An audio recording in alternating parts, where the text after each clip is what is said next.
नमस्ते दोस्तों, आज का हमारा टॉपिक है tax planning related to bonus share. इससे पहले हम लोगों ने tax planning related to capital structure decision और tax planning related dividend policy और डिविडेंड इनकम देख लिया था। उसकी लिंक जो है डिस्क्रिप्शन में दी हुई है। अब हम लोग देखते हैं tax planning related to bonus share.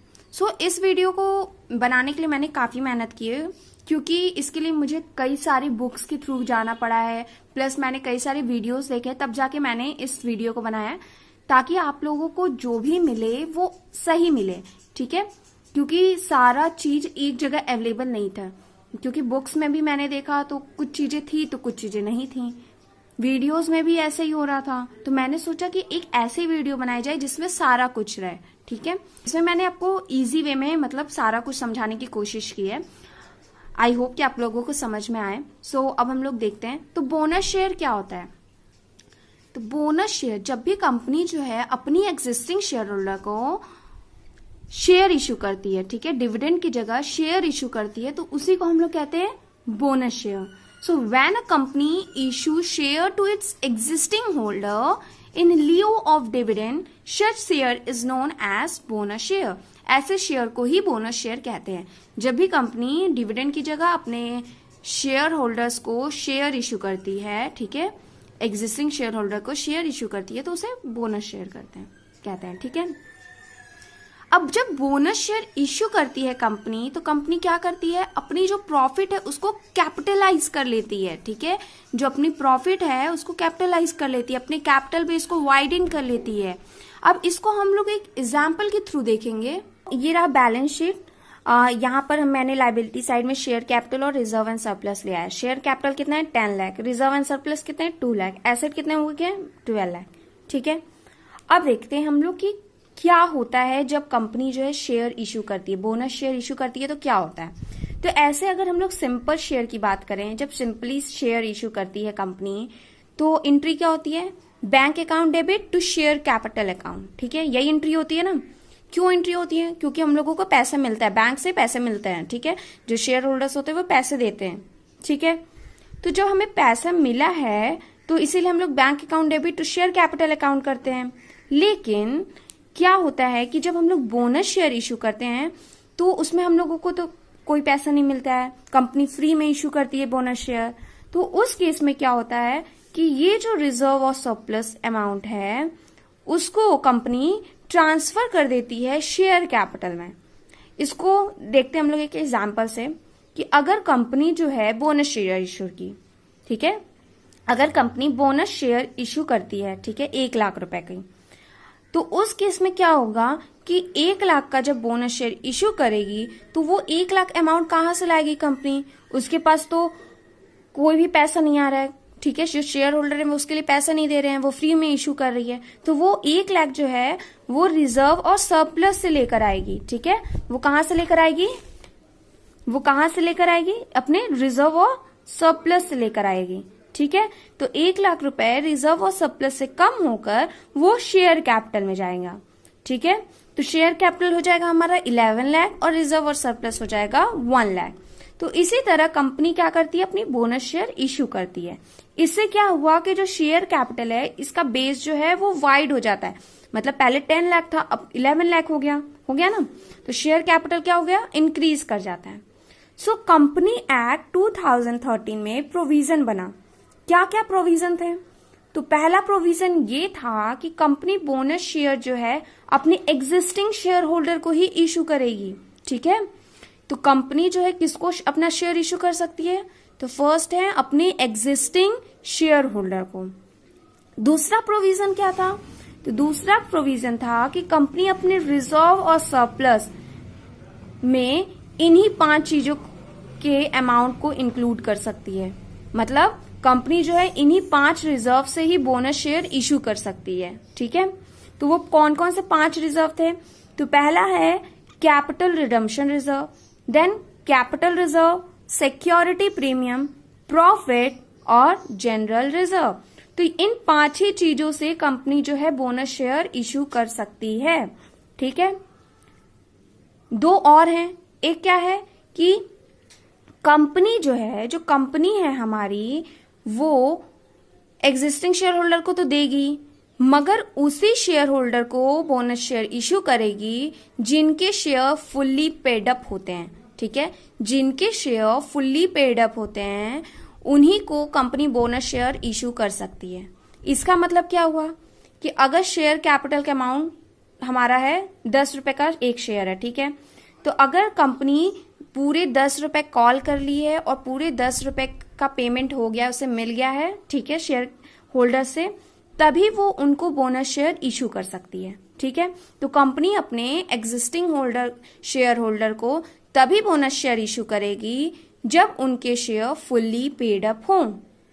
ठीक है, और लास्ट पॉइंट है कि कंपनी जो है जब भी बोनस शेयर इशू करती है तो वो fully paid up bonus share issue करेगी। ठीक है, वो कैसे शेयर इशू करेगी? Fully paid up bonus share. हम लोगों ने क्या पढ़ा कि कंपनी जो है अपनी एग्जिस्टिंग शेयर होल्डर को ही डिविडेंड की जगह जब शेयर इशू करती है तो उसे बोनस शेयर कहते हैं, और जब बोनस शेयर इशू करती है तो कहां से इशू करती है? अपनी प्रॉफिट, अपने रिजर्व है उससे इशू करती है ताकि उसका जो कैपिटल बेस हो वो वाइडन हो जाए। अब हम लोग दो मोस्ट इंपॉर्टेंट पॉइंट देखने वाले हैं जो बोनस शेयर के बारे में। ठीक है, आखिर कंपनी जो है बोनस शेयर क्यों इशू करती है डिविडेंड की जगह? ठीक है, तो मेन कारण यही होता है बोनस शेयर इशू करने का, क्योंकि अगर कंपनी डिविडेंड की जगह बोनस शेयर इशू करेगी तो उससे क्या होगा कि कंपनी को उस बोनस शेयर पर टैक्स नहीं पे करना पड़ेगा। ठीक है, डीडीटी नहीं पे करना पड़ेगा, डिविडेंड डिस्ट्रीब्यूशन टैक्स नहीं पे करना पड़ेगा। जो इश्यू करती है बोनस शेयर कंपनी, तो issue of bonus share is not treated as dividend by the company. तो कंपनी के द्वारा जो बोनस शेयर इश्यू किया गया है उसको डिविडेंड माना ही नहीं जाता है। तो इससे क्या हुआ? कंपनी को टैक्स नहीं पे करना पड़ेगा। लेकिन अगर बोनस शेयर को प्रेफरेंस शेयर होल्डर को दिया गया है, ठीक है, अगर bonus share preference share holder को इश्यू किया गया है, उस केस में उसको डिविडेंड माना जाएगा और कंपनी को उस पर डीडीटी डिविडेंड डिस्ट्रीब्यूशन टैक्स पे करना पड़ेगा। ठीक है, तो इंपॉर्टेंट पॉइंट क्या था?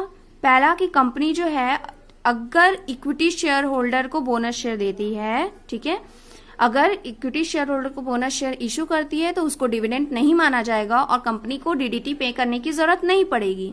ठीक है, दूसरा पॉइंट क्या है कि अगर कंपनी जो है प्रेफरेंस शेयर होल्डर को बोनस शेयर इशू करती है तो उस केस में उस बोनस शेयर को डिविडेंड माना जाएगा और उस पे कंपनी को टैक्स पे करना पड़ेगा।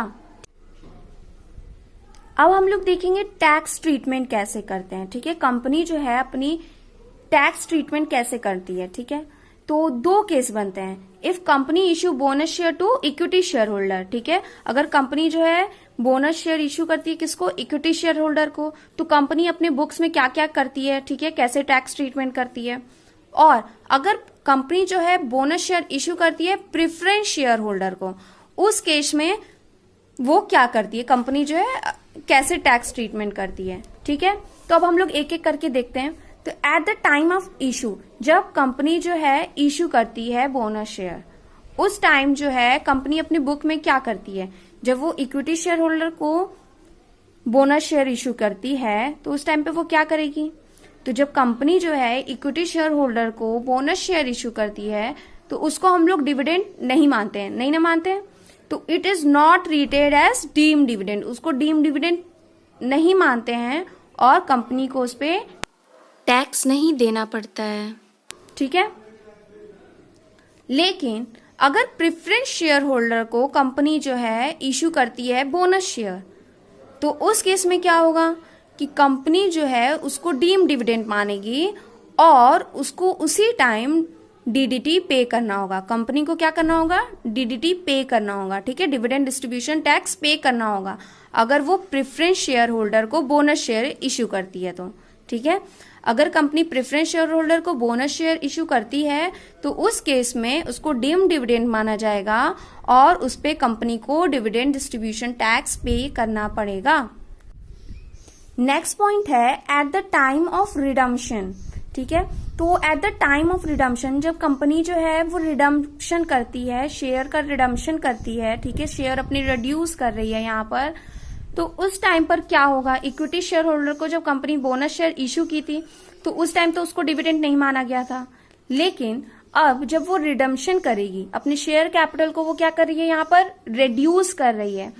तो इससे पहले हम लोगों ने डिविडेंड पॉलिसी में क्या पढ़ा था, सेक्शन 222D, उसमें लिखा था कि distribution by reduction in share capital is treated as deemed dividend.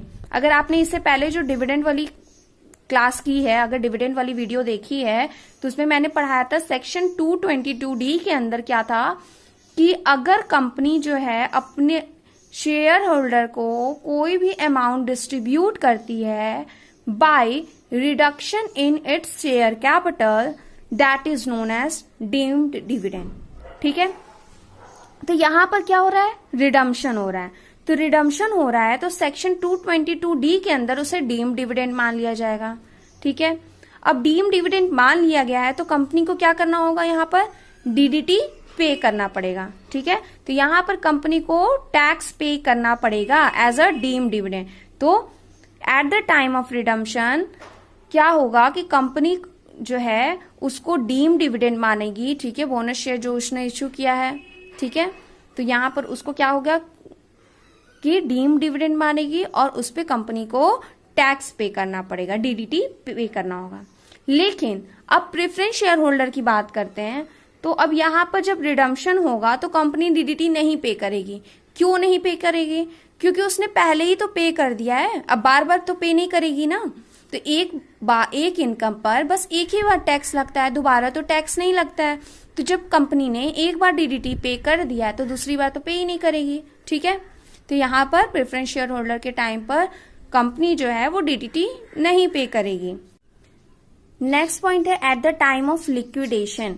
ठीक है, तो जब इक्विटी शेयर होल्डर को कंपनी बोनस शेयर इश्यू करती है तो उसको क्या डीम्ड डिविडेंड नहीं माना जाता है। ठीक है, जब रिडम्पशन करती है, ठीक है, इन केस ऑफ रिडम्पशन वो सेक्शन 222D के अंदर आता है और उसे डीम्ड डिविडेंड मान लिया जाता है। ठीक है, और कंपनी को उस पर DDT पे करना होगा। अब अगर कंपनी जो है लिक्विडेशन करती है at the time of liquidation, जब लिक्विडेशन होता है तो उस केस में सेक्शन 222C हम लोगों ने डिविडेंड में देखा था, जो डिविडेंड पॉलिसी वाली पढ़ी थी, वीडियो देखी होगी अगर आपने, तो उसमें हम लोगों ने पढ़ा था कि सेक्शन 222C क्या बोलता है कि distribution of asset on liquidation, distribution of asset on liquidation is treated as deemed dividend. ठीक है, अगर हम एसेट की डिस्ट्रीब्यूशन करते हैं at the time of liquidation तो उसको क्या कहते हैं हम लोग, डीम डिविडेंड मानते हैं। तो यहां पर इसको हम लोग क्या मान लिए, डीम डिविडेंड मान लिए, और उस पर कंपनी को DDT पे करना पड़ेगा। ठीक है, तो देखिए हम लोग जो पहले पढ़ चुके हैं, जो भी हम लोगों ने डिविडेंड से रिलेटेड पहले पढ़ा था, अगर अभी तक आपने वो वीडियो नहीं देखी है तब तक आपको ये वाली नहीं समझ में आएगी। ठीक है, क्योंकि दोनों एक दूसरे से रिलेट कर रही है। ठीक है, तो इसके लिए आपको एक बार वो वीडियो देखना ही पड़ेगा, तभी आपको ये वीडियो समझ में आएगी। सो अब हम लोग आगे देखते हैं कि अगर प्रेफरेंस शेयर होल्डर को कंपनी ने बोनस शेयर इश्यू किया था, ठीक है, उस टाइम पे क्या हुआ था कि उसको डीम डिविडेंड मान लिया गया था और कंपनी DDT पे कर रही थी।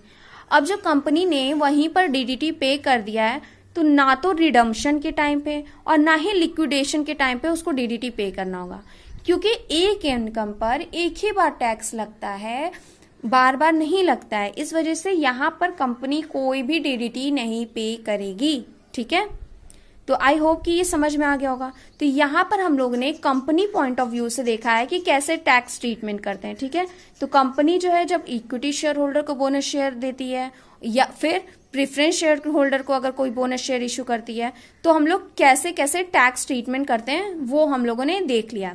अभी हम लोगों ने देखा है कि कंपनी अगर अपने इक्विटी शेयर होल्डर को और प्रेफरेंस शेयर होल्डर को बोनस शेयर इश्यू करेगी तो कंपनी कैसे अपनी बुक में ट्रीटमेंट करेगी। ठीक है, अब हम लोग देखेंगे कि अगर इक्विटी शेयर होल्डर को बोनस शेयर मिलता है या प्रेफरेंस शेयर होल्डर को बोनस शेयर मिलता है तो ये जो शेयर होल्डर हैं वो कैसे टैक्स ट्रीटमेंट करेंगे। ठीक है, उसको हम लोग देख देते हैं।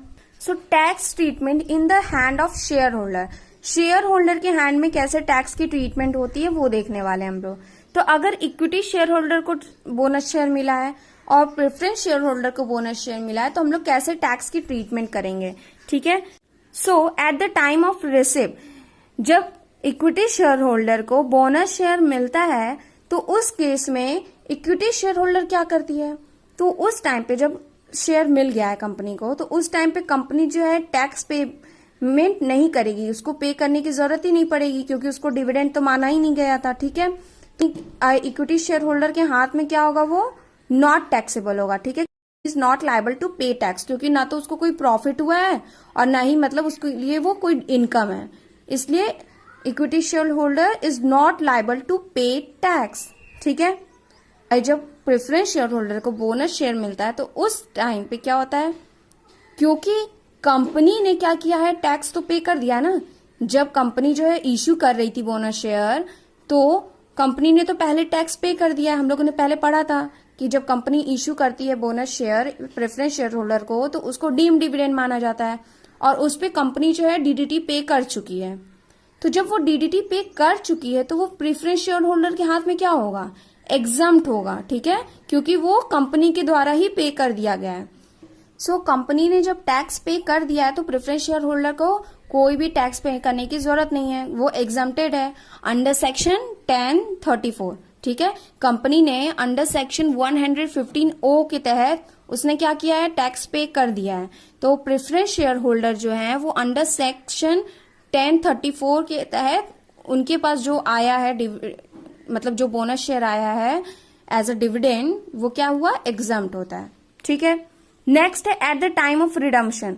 तो जब रिडम्पशन होता है तो उस टाइम पे क्या होता है, तो जब रिडम्पशन कंपनी जो है रिडम्पशन कर देती है अपने शेयर का, तो उस टाइम पे कंपनी ने तो टैक्स पे कर दिया है ना इक्विटी शेयर होल्डर के टाइम पे।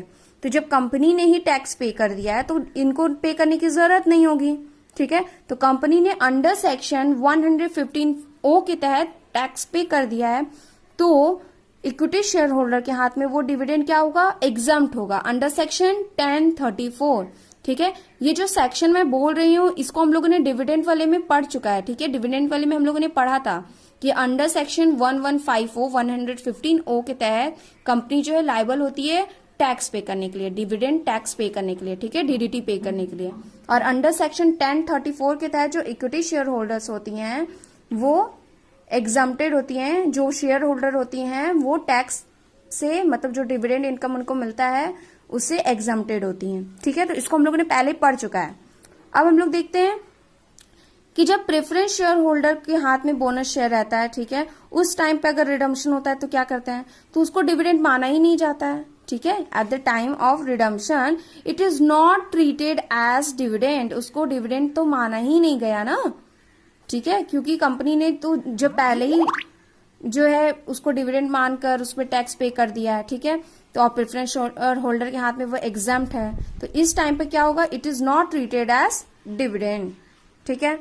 नेक्स्ट है at the time of liquidation. जब लिक्विडेशन होती है तो उस टाइम पे क्या होता है, क्योंकि कंपनी ने इसके बदले टैक्स पे कर दिया है अंडर सेक्शन 1154, तो अब अंडर सेक्शन 1034 के अंदर में क्या हुआ कि इक्विटी शेयर होल्डर के हाथ में वो डिविडेंड एग्जम्प्टेड है, ठीक है। डीडीटी अब उसको कंपनी को पे करने की, इक्विटी शेयर होल्डर को पे करने की जरूरत नहीं है, क्योंकि कंपनी ने पे कर दिया है, ठीक है।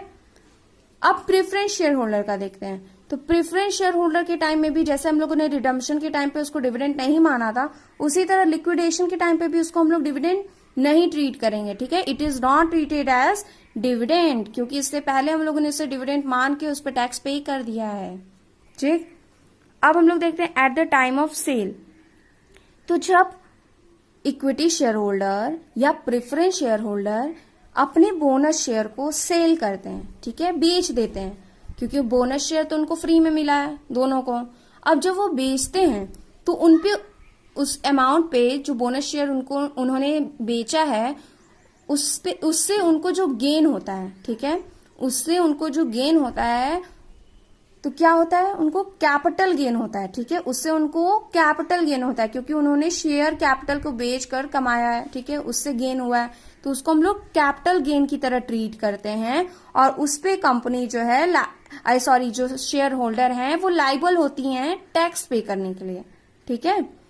तो अगर इक्विटी शेयर होल्डर या प्रेफरेंस शेयर होल्डर अपने बोनस शेयर को सेल कर देते हैं, बेच देते हैं, तो उस टाइम पर इक्विटी शेयर होल्डर और प्रेफरेंस शेयर होल्डर उसको कैपिटल गेन मानते हैं, ठीक है, क्योंकि उन्होंने शेयर को सेल किया है तो उससे क्या हुआ, उनको कैपिटल गेन हुआ, और शेयर होल्डर हैं उसको as a capital gain treat करेंगे और उस पर टैक्स पे करेंगे, ठीक है। अब हम लोग देखेंगे टैक्स ट्रीटमेंट हम लोग कैसे करते हैं जब बोनस शेयर को सेल या ट्रांसफर करते हैं। तो जब शेयर होल्डर जो है अपने बोनस शेयर को सेल करती है या ट्रांसफर करती है तो उसको क्या होता है, कैपिटल गेन होता है। तो कैपिटल गेन जो है दो तरीके के होते हैं, एक होता है शॉर्ट टर्म कैपिटल गेन, एक होता है लॉन्ग टर्म कैपिटल गेन। तो अगर कंपनी जो है अगर जो शेयर होल्डर हैं वो अपने पास बोनस शेयर रखते हैं 12 मंथ से कम टाइम के लिए और फिर सेल करते हैं तो उस पर जो गेन होता है उसको कहते हैं शॉर्ट टर्म गेन, ठीक है।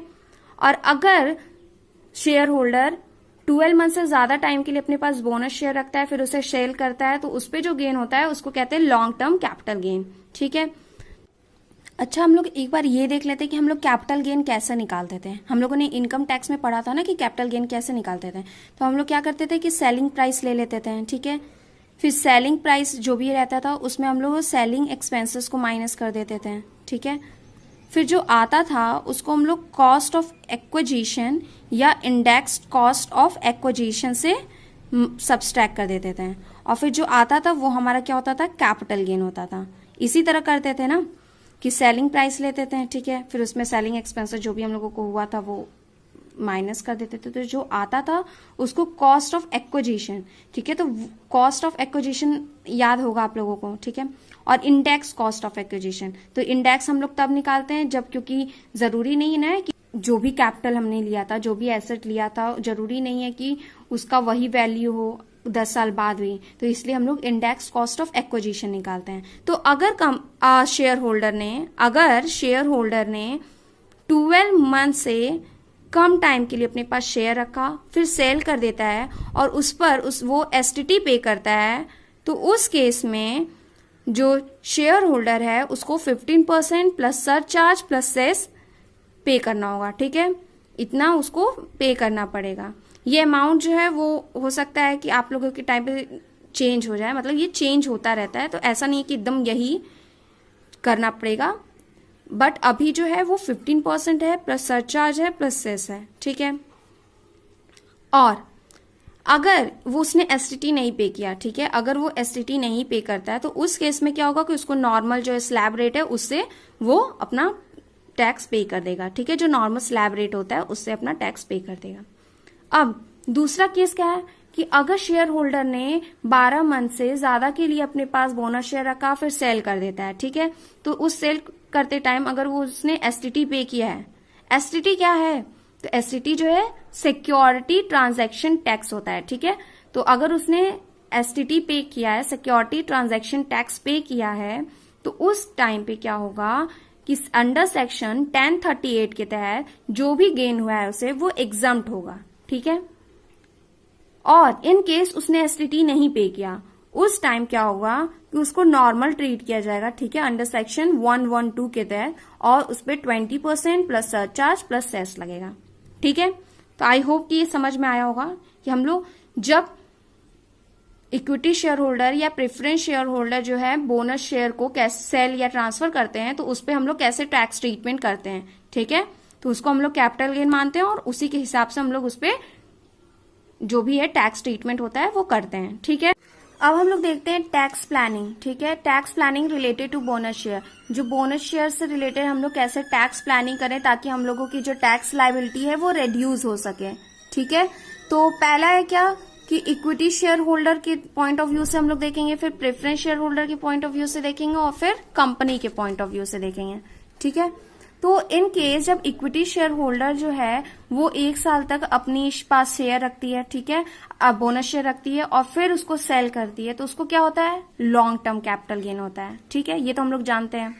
लेकिन अगर वो ट्रांसफर कर देती है वो bonus share as a capital contribution, मतलब टू अ फर्म और एओपी, ठीक है, अगर जो इक्विटी शेयर होल्डर है किसी फर्म को या एसोसिएशन ऑफ पर्सन को एज अ कैपिटल कंट्रीब्यूशन वो ट्रांसफर कर देती है अपनी बोनस शेयर को, तो जो अमाउंट, जिस अमाउंट पे वो रिकॉर्ड होगा वो क्या होगा, कॉस्ट ऑफ एक्विजिशन पे बुक में, ठीक है।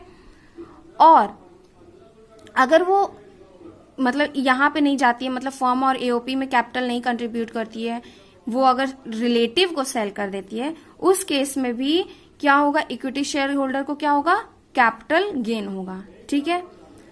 अब जब फर्म, एओपी या रिलेटिव जो होंगे वो लोग अपनी बोनस शेयर को, मतलब जो इन लोगों के पास बोनस शेयर है वो अगर उसको सेल करते हैं, अगर वो उसको बेचते हैं, तो उस केस में, ठीक है, इन दोनों केस में, फर्स्ट और सेकंड केस में क्या होता है कि जो फर्म, एओपी और रिलेटिव हैं, इन तीनों को क्या होता है, कॉस्ट ऑफ एक्विजिशन का बेनिफिट मिलता है, ठीक है। They will avail the benefit of cost of acquisition, उनको कॉस्ट ऑफ एक्विजिशन का बेनिफिट मिलेगा, ठीक है। नेक्स्ट है प्रेफरेंस शेयर होल्डर का, ठीक है। तो प्रेफरेंस शेयर होल्डर क्या टैक्स प्लान करे ताकि उसकी टैक्स लायबिलिटी रिड्यूस हो, तो क्या है, प्रेफरेंस शेयर होल्डर को जब बोनस शेयर मिलने वाला होता है तो उससे पहले वो क्या करे कि अपनी जो प्रेफरेंस शेयर है उसको इक्विटी शेयर में कन्वर्ट करा ले। इससे क्या होगा कि अगर वो इक्विटी शेयर में कन्वर्ट करा लेगा अपनी प्रेफरेंस शेयर को, तो जो उनको बोनस मिलेगा तो उसको डीम्ड डिविडेंड नहीं माना जाएगा। इससे प्रेफरेंस शेयर होल्डर की टैक्स लायबिलिटी जो है वो रिड्यूस हो जाएंगी, ठीक है। तो इस वजह से वो क्या कर ले कि प्रेफरेंस शेयर को अपने इक्विटी शेयर में कन्वर्ट करा ले, ठीक है। नेक्स्ट है कंपनी पॉइंट ऑफ व्यू से, ठीक है। तो कंपनी पॉइंट ऑफ व्यू से देखते हैं कि कंपनी क्या करे। तो company should capitalise is profit by converting the partly paid up share into the fully paid up share, ठीक है। तो कंपनी क्या करे कि बोनस शेयर इशू करने से अच्छा है कि वो जो उसके कंपनी में जो भी पार्टली पेड अप शेयर्स हैं उनको फुली पेड अप शेयर कर ले, ठीक है। तो इससे क्या होगा कि इस कन्वर्जन को जब हम लोग पार्टली पेड अप को फुली पेड अप करेंगे तो उसको डीम डिविडेंड नहीं माना जाएगा और उस पे कंपनी को टैक्स नहीं पे करना पड़ेगा, ठीक है। तो company should not liable to pay tax in that case. So ये 3 पॉइंट है, equity share holder point of view से, preference share holder point of view से और कंपनी पॉइंट ऑफ व्यू से, ठीक है, वो कैसे टैक्स प्लानिंग करते हैं। फिर एक और पॉइंट है जो हम लोगों ने पढ़ा था शॉर्ट टर्म कैपिटल गेन और लॉन्ग टर्म कैपिटल गेन के बारे में, उससे रिलेटेड एक और पॉइंट है जिससे हम लोग टैक्स प्लानिंग करके अपनी लायबिलिटी को रिड्यूस कर सकते हैं। तो वो पॉइंट क्या है कि अगर कंपनी इक्विटी शेयर इशू करती है, ठीक है, अगर कंपनी जो है इक्विटी शेयर इशू करती है एज अ बोनस शेयर, तो जो शेयर होल्डर है अगर उस शेयर को सेल करता है, ठीक है, 12 मंथ तक अपने पास रखने के बाद उसको सेल करता है और उस पर एसटीटी पे करता है, तो लॉन्ग टर्म कैपिटल गेन जो होता है वो अंडर सेक्शन 1038 के तहत एग्जेम्प्ट होता है, ठीक है। तो इसको हम लोग पहले भी देख चुके हैं। यहाँ पर हम लोगों ने देखा था ना कि अगर कंपनी को लॉन्ग टर्म कैपिटल गेन होता है, ठीक है, अगर वो 12 मंथ से ज्यादा के तक अपने पास बोनस शेयर रखती है, फिर उसको सेल करती है और उस पर एसटीटी पे करती है, तो अंडर सेक्शन 1038 के तहत उसका जो अमाउंट है वो एग्जेम्प्ट होता है, ठीक है। तो और अगर उसको शॉर्ट टर्म कैपिटल गेन होता है, ठीक है, तो उस केस में अगर उसने एसटीटी पे किया तो उसे 15% प्लस सरचार्ज और प्लस सेस देना होता है, ठीक है। तो ये 4 पॉइंट है टैक्स प्लानिंग से रिलेटेड जो हमें ध्यान रखना चाहिए while planning tax for the bonus share. So ये जो है 4 पॉइंट है related to our bonus share. ये चारों पॉइंट को हमको ध्यान रखना चाहिए जब भी हम लोग टैक्स प्लानिंग करते हैं related to the bonus share. अगर आपको वीडियो पसंद आया तो please like my video and subscribe my channel, और कोई भी सजेशन या फीडबैक है तो प्लीज कमेंट बॉक्स में अपने सजेशन और फीडबैक दें। Thank you and have a nice day.